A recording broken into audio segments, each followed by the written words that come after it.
Welcome to this edition of Random Bites. I am your host, Alan Wayne, and tonight we lost a true visionary. Tell me, folks, how many people truly change the world?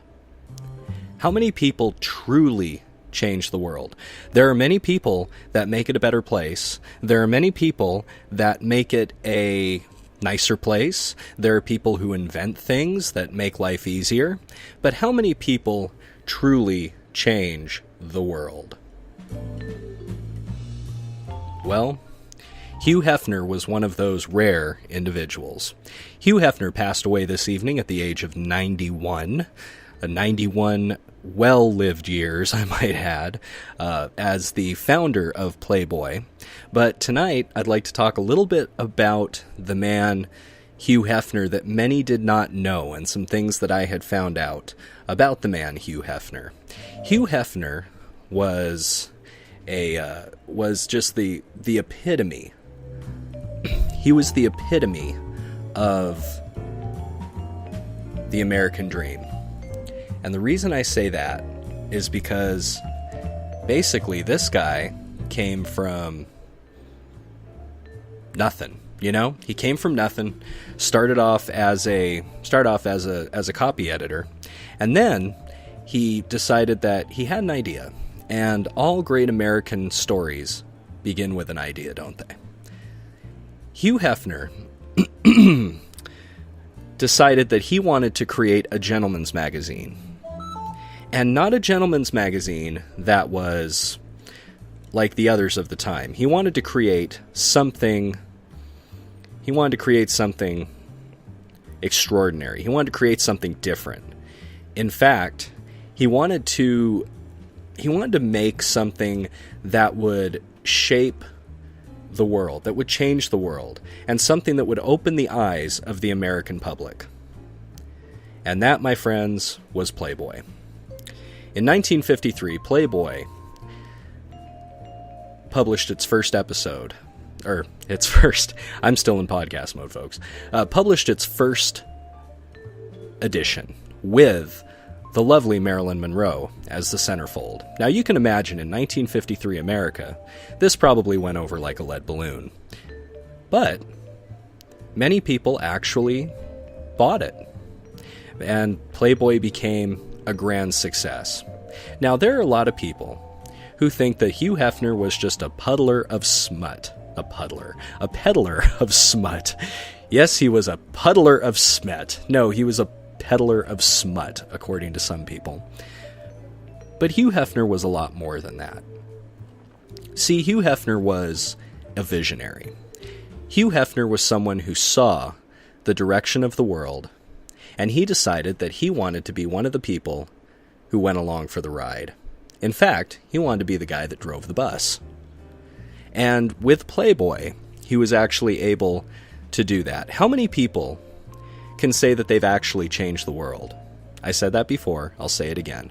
How many people can you name that have actually changed the world? Changed the world around them, changed the world for the better, changed the world just to do something incredible. And Hugh Hefner's publication, Playboy magazine, did just that, because it wasn't just about the naked lady in the centerfold, which, by the way, Hugh Hefner created, of course. It was about men's issues and men's topics. And as Playboy grew in popularity, Hugh Hefner started hosting his own television show, The Playboy Lounge, where the first Playboy bunnies were seen. Now, this was quite a shock back in the day, of course. See all these women walking around with bunny tails, bunny ears, Hugh Hefner in his classic smoking jacket and pipe. It was just kind of it was a guy's thing. It was a place, Hugh Hefner's Lounge was a place where men could hang out and not just admire the beautiful women around them, but talk about issues of the day. Talk about very important issues. As a matter of fact, Hugh Hefner was one of the forerunners of the civil rights movement. And you're probably like, huh? What? Hugh Hefner? What did he do? You know? What did he do? Was he out there marching in Selma? Was he out there, with the... No, he was with his smoking jacket and his pipe, and he was sitting around, playing grab ass with a bunch of beautiful women. No, that was not it. Hugh Hefner on his show was one of the first to actually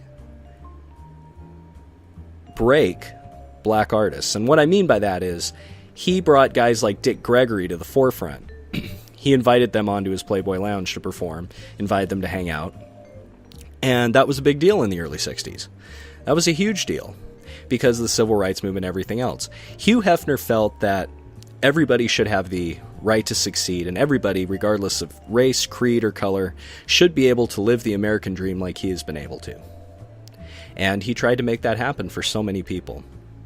Now, there's this thought that Hugh Hefner, as I said, was a smut peddler and a notorious womanizer and all this other stuff. Well, that simply is not true. Yes, Hugh Hefner had his taste of women, and Hugh Hefner was married numerous times. And Hugh Hefner slept with many women, I'm sure. But that's not the main reason that he had centerfolds and Playboy and everything else.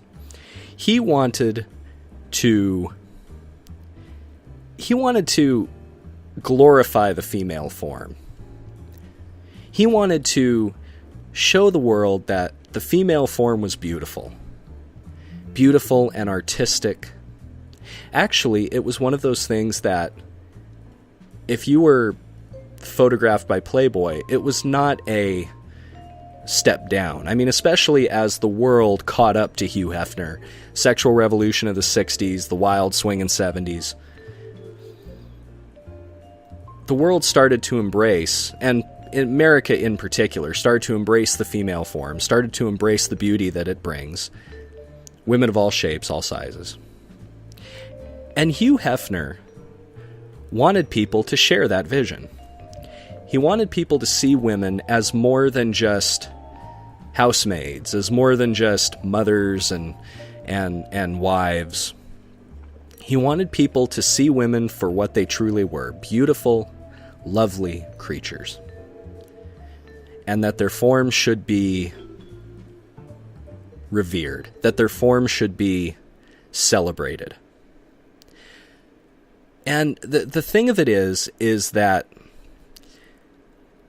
some people like to say hello to Jennifer Mlott in the chat room. Hello there. And Apocalypse, how you doing, bud? First time I've paid attention to the chat room this evening. See, there are people who have been photographed by Playboy, as I said before, and they have said that it was one of the best experiences they've ever had in their life. As a matter of fact, many of the models for Playboy have never felt more beautiful than when they were being photographed for the magazine. And that is exactly the way Hugh Hefner wanted it to be. Hugh Hefner wanted the female form to be celebrated. And yes, young boys would grow up, then figure themselves out by a Playboy magazine. I'll let you fill in the details. But they would, they would get to know themselves, get to know their sexuality by looking at everything else. And yeah, there was that. And there were the men who collected Playboy for the centerfolds. And of course, naked women are very popular for a lot of people. But Playboy was full of insightful articles as well. Articles about the topics of the day. Comics that were bawdy and racy and extremely funny. And Playboy, for years and years and years, continued to remain relevant as a publication. How many magazines can you say remain relevant over the span of nearly 65 years? I can't think of any. I mean, of course, you have your Time magazine, your Life magazine, of course, those magazines there. But Playboy was different. Playboy grew and adapted to the times, and that was exactly the way Hugh wanted it. Hugh Hefner was a believer in the fact that everybody and anybody could achieve the American dream like he had. And that came through in his actions and his charitable works, which nobody talks about because it's Hugh Hefner. Because, some people just have this tunnel vision of what Hugh Hefner was, that he was some kind of smut peddler. And that just simply is not true. Simply not true. And the thing about Hugh Hefner is that he never apologized for what he did. That's one thing I admire about Hugh Hefner. He was a true maverick, a true pioneer. He went out there, he did something different, and when people asked him to explain himself, he did. And he told them why he was doing what he was doing. And by the end of the interview, the interviewer could not help but succumb to Hefner's easygoing charm and his blunt honesty. Hugh Hefner truly lived by his own rules.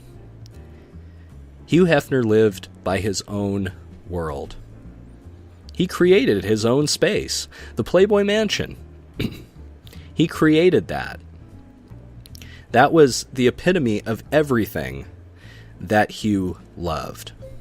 Not to mention beautiful women all over the place, parties, everything else. But if you have actually seen the Playboy Mansion, and I had the privilege of specking a job on the Playboy Mansion, it's a gorgeous place, full of beautiful rooms, beautifully decorated rooms, and full library. And not to mention the grotto. It's beautiful. It's just a beautiful place overall. It's a sanctuary. Yes, a lot of stuff happened at the Playboy Mansion, no doubt about it, but I couldn't help but go in there and feel a sense of peace. Similar to the sense of peace I feel when I go to Disneyland. And no, not because of the rides, but because you're entering a different world. You're entering a different realm. You're going back in time to when things were a little simpler, things were a little better. I felt very much at ease at the Playboy Mansion. Never got to meet Hugh, though. I was working on a job for Playboy, and never got to meet Hugh. But it was nice to take the dime tour anyway. So, in conclusion to this short ode to Hugh Hefner, I hope you come away with the thought that if you dig a little deeper, there is always more to the story, and that every life is special, and that we must celebrate those extraordinary lives, such as the life of Hugh Hefner. Civil rights activist before it was cool. True gentleman and playboy before it was cool. And above all, a true humanitarian who looked to help so many people, and who basically pulled America's head out of its ass sexually, and brought a sexual revolution and an openness to sex. Sex is okay. It's okay to look at a naked woman and be like, damn. And to appreciate the figure and the form. The art of the feminine shape. That is what Hugh Hefner was about. Not about sticky pages. Hugh Hefner was about celebrating the feminine form, making women look their best, and in turn, also being a rights activist for women. So, in conclusion, Hugh Hefner did not believe in an afterlife. In fact, he never liked to speak about death. But I have a little theory. I do believe in an afterlife. And I think at that very moment that Hugh Hefner's soul left his body, he was transported to a beautiful place, full of light, where his good deeds far outweighed his love of the feminine form, and far outweighed his love of the company of females. And I bet when he gets to heaven, he's going to look up and he's going to be Hugh Hefner, 1960. And he is going to have the pipe and the smoking jacket. And he's going to be met at those pearly gates by his first centerfold, Marilyn Monroe. And the first thing that Hugh Hefner is going to say is, "Well, I didn't expect this." And all of his centerfolds and all of the people whose lives that he has improved by his very existence, who have left this earthly realm, will come to him and tell him, "Hugh, we've been waiting for you. The party's not the same without you."